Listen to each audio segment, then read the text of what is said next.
Transition from early intervention to preschool. Part 1, Transition Planning. Transition, changing from one stage of life to another. By the age of 3, your child has already experienced many transitions, beginning with their arrival into this world and becoming part of your family.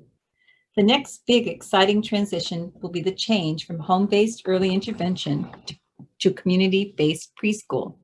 Gathering information and planning will help ease the stress and anxiety of these changes for both parents and children. Transition from early intervention will look different depending on a child's individual needs. Some children will no longer need specialized services after age 3. Some may qualify for Head Start or other home visiting programs. Some parents may be looking at different preschools to find the best match for their child. A child who has a developmental delay or specific disability is typically referred to the special education department of their local school district. Transition is the time for parents to carefully consider what they want for their child during the preschool years.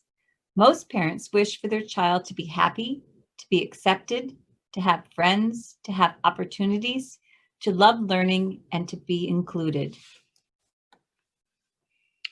Some key elements of a smooth transition are planning ahead and having conversations with all of your child's providers, including the early intervention team, doctors, social workers, daycare providers, and any other involved clinicians.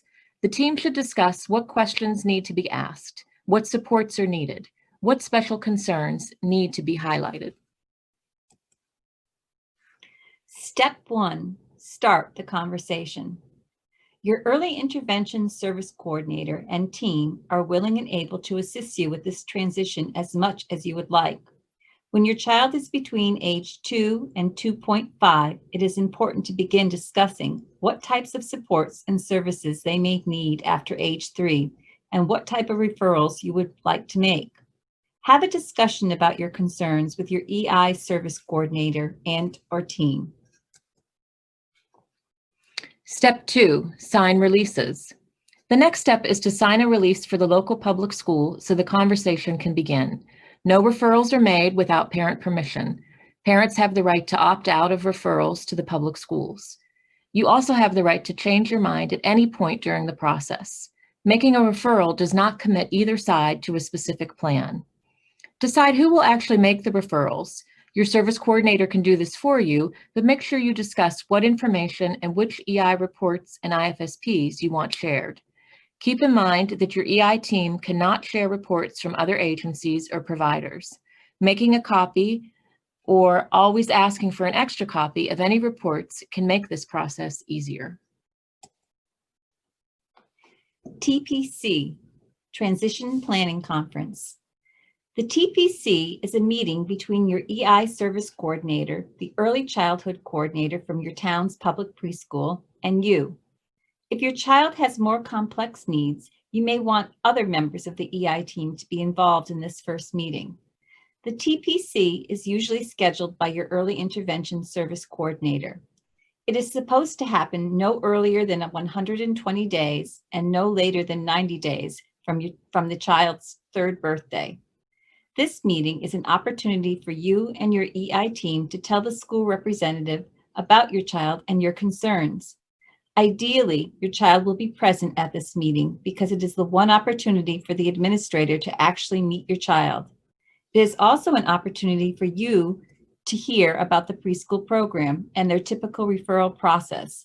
Get some of your questions answered and get a sense of the next steps and projected timeline. Best practice recommends that this meeting take place in your home. Some towns choose to hold TPCs in the school building. In some towns, the school district does not participate in a TPC meeting. Don't let this delay the start of the conversation with your EI program. Remember that they have a lot of experience assisting families with transition in your town, and so they have a lot of information and insights to share. If the TPC is held at the school, bring a small bag with some toys, books, and a nut-free snack to help occupy your child because it is a meeting and your attention will be divided. Always bring extra copies of any important reports or IFSPs, even if you know they already have been sent. If you don't already have a binder to keep all your child's paperwork organized, this is a good time to start one. The preschool teacher and any needed specialist will begin to schedule observations of your child. These may take place at home, daycare, or an early intervention playgroup. Ideally, the school specialist will join EI visits with a therapist of the same discipline: physical therapists, occupational therapists, speech language pathologists. If the public schools want to conduct their own evaluations, times will be scheduled for you to bring your child into the school. Special education regulations recommend that programs accept EI evaluations as much as possible for increased validity and to avoid duplicate testing. Whatever assessments are used, there is a point in the eligibility determination meeting when you will be asked if you are satisfied with the evaluations.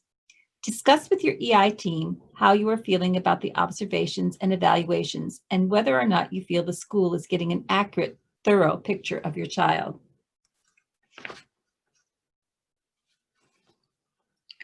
Ask to schedule a time to observe the preschool program without your child. The sooner you go in and see it, meet some of the staff, and get a feel for the program, the sooner you will lower some of your worries.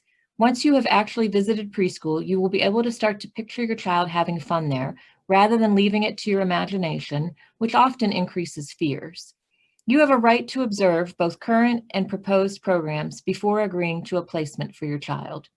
Some towns may discourage observations, citing concerns about privacy or disruption to programming. This specific issue has been addressed by the Department of Education, so this is an opportunity to advocate for yourself and your child if necessary. Work with your EI team to determine other support options that may be needed after age 3, such as outpatient PT, OT, or speech, play therapy, swimming or gymnastics courses, community playgroups. It may also be helpful to explore private childcare and preschool options. Regional Consultation Programs, or RCPs, provide services and supports for families and children with more complex medical needs up to the age of 5.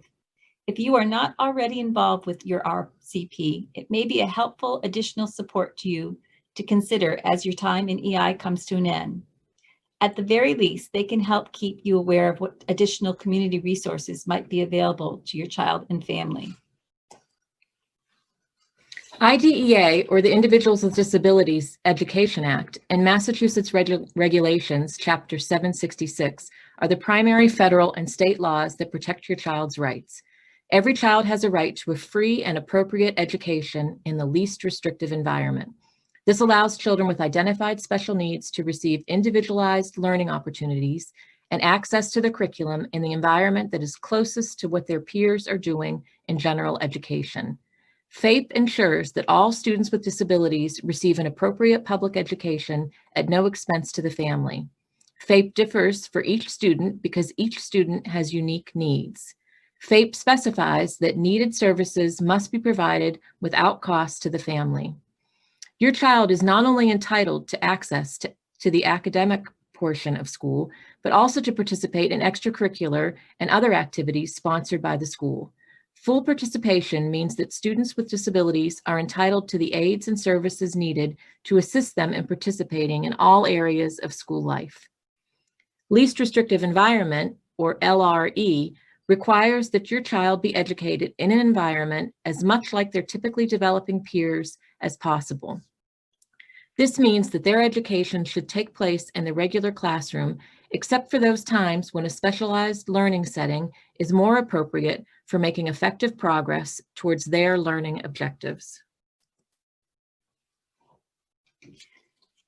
IDEA emphasizes a collaborative approach. Parents are equal partners in the team process.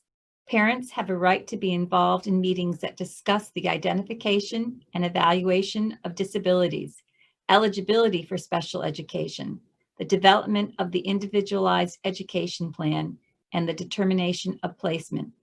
The law expects the school district to bring together parents, students, general educators, and special educators to make important decisions together.